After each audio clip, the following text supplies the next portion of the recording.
माझं नाव अर्जुन दराडे, राहणार दरेगाव, तालुका जालना, जिल्हा जालना। तर माझ्या पत्नीचं नाव मीरा दराडे।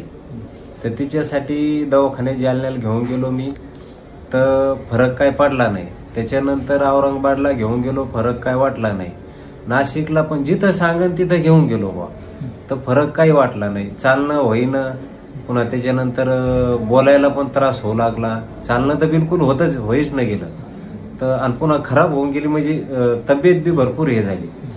मग त्याच्यानंतर मग मोबाईलवर असंच बघितलं, तर ॲडव्हर्टाईज होती मोबाईलवर। तर मग हिंगोलीमध्ये गोदावरी हॉस्पिटल चेस्ट, तिथं मोबाईलवर बघितलं। मग आम्ही गेलो दवाखान्यामध्ये, गेलो तर त्या सरनी फुकायची टेस्ट केली, त्याच्यानंतर एक्सरा काढला, दुर्बीण टेस्ट केली। तर मग त्यांनी ते टेस्ट केल्यावर आम्हाला गोळ्या गिळ्या दिल्या, 1 महिन्याचं मेडिकल दिलं। तर मग घरी आलो आम्ही, तर आम्हाला 8-15 दिवसात लगे फरक वाटून गेला। म्हणजे चालणं होत नव्हतं, आता चालता यायला लागलं। त्याच्यानंतर शेतात जाऊन काम पण करता यायला लागलं, कापूस येणं, सोयाबीन काढणं, हे ते सगळे कामं। पुन्हा तब्येत बी खराब झाली, ती जरा बरी झाली। एवढा फरक वाटला हो, चांगला फरक वाटला आम्हाला।